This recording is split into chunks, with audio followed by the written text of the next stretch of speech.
চুলি ডেকা মই তামোলপুৰ ইউটি ৰোডৰ এখন ৰেষ্টুৰেণ্ট মুকলি কৰিছোঁ। ৰেষ্টুৰেণ্টখনৰ নাম হৈছে বেম্বছ AS28 আৰু এই ৰেষ্টুৰেণ্টখন আপোনাৰ সম্পূৰ্ণ থলুৱা বাঁহেৰে নিৰ্মাণ কৰা হৈছে আৰু ইয়াত বিশেষকৈ মেইন আকৰ্ষণ হৈছে আপোনাৰ যোনখিনি থলুৱা বাঁহ আছে থলুৱা বাঁহেৰে নিৰ্মাণ কৰা হৈছে আৰু সম্পূৰ্ণ খেৰ এইখিনি নিৰ্মাণ কৰিছোঁ আৰু আহি পিনি ইয়াৰ যোনখিনি মানুহ আহিব কাষ্টমাৰ আহিব সেই মানুহখিনি যাতে বিশেষ এটা আকৰ্ষণ পায় সেই আকৰ্ষণৰ ইয়াত আহি ভাল পাব আৰু ইয়াতে মেইন আপোনাৰ যোনখিনি খাদ্য তালিকা সেই খাদ্য তালিকাৰ ভিতৰত আপোনাৰ ইণ্ডিয়ান নৰ্থ ইণ্ডিয়ান থালি চাইনিজ গোটেইখিনি পোৱা যাব ইয়াতে আৰু যিহেতু মই এটা ভাবিলোঁ যে আমাৰ নতুন প্ৰজন্মই যিকোনো এটা ব্যৱস্থা ল'ব লাগে বিজনেছৰ প্ৰতি আকৰ্ষণ হ'ব লাগে সেইটো কাৰণে মই নিজে ভাবিলোঁ যে চাকৰি আশা নকৰি মই আপোনাৰ ৰেষ্টুৰেণ্টখন খুলিছোঁ আৰু আশা কৰোঁ যে এই ৰেষ্টুৰেণ্টখনৰ আপোনাৰ তামোলপুৰ বাক্সা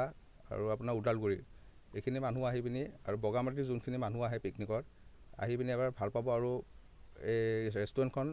যাতে ভালভাৱে চলে আৰু কাষ্টমাৰক যাতে আমি সম্পূৰ্ণ ছেটিছফাই কৰিব পাৰোঁ সেইটো আশা ৰাখিলোঁ আৰু ইয়াত ভৱিষ্যতৰ মোৰ প্লেনিং আছে যে যোনখিনি আপোনাৰ থকা মেলা ব্যৱস্থা সেই থকা মেলা ব্যৱস্থাটো ভৱিষ্যতে কৰিম বুলি ভাবিছোঁ আৰু খুব বেছি আপোনাৰ 5-6 মাহৰ পিছত এইখিনি কৰা যাব আৰু আশা কৰোঁ যে সকলোৱে আহি পিনি ভাল পাব। লগতে আজি আমাৰ এই ৰেষ্টুৰেণ্টখন আমাৰ যিহেতু বাঙালীপাৰাত অৱস্থিত বাঙালীপাৰা আমাৰ চোৱাপুৰ থানা পৰে চোৱাপুৰ থানা IC পেগু ছাৰে এই ৰেষ্টুৰেণ্টখন অ'পেনিং কৰিলে ফিটা কাটিলে আৰু এই ৰেষ্টুৰেণ্টখনৰ বাঙালীপাৰা যোনখিনি ৰাইজ আহি যাতে এসাঁজ খায় আৰু কেনেকুৱা পায় শুশ্ৰূষাটো কেনেকুৱা পায় এবাৰ চাই পিনি আমাক জনালে হ'ল আৰু আশা কৰোঁ যে ৰেষ্টুৰেণ্টখনৰ আমাৰ যোনখিনি ওচৰে পাঁজৰে ডিষ্ট্ৰিক্ট আছে এই ডিষ্ট্ৰিক্টখনৰ গোটেইখিনি ৰাইজক আমি শুশ্ৰূষা কৰিব পাৰি ভাবিছোঁ আৰু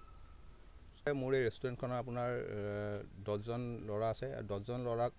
মই ইয়াত সংস্থাপিত কৰিছোঁ আৰু তেনেকৈ যাতে আপোনাৰ নতুন প্ৰজন্ময়ো আপোনাৰ এনেকুৱা ৰেষ্টুৰেণ্ট খুলি আৰু চাকৰি আশাত নগৈ বা নিজে যদি চাকৰি পায় ভাল চাকৰি আশাত নগৈ পিনে 10জনক যাতে কেনেকৈ সংস্থাপন কৰিব পাৰে সেইটো ভাবিলে ভাল হয় আৰু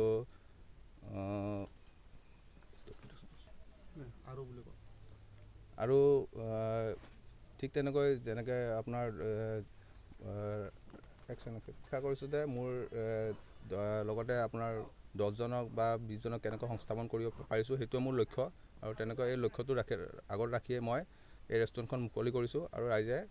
ইয়াক আদৰি ল'ব বুলি মই ভাবিছোঁ।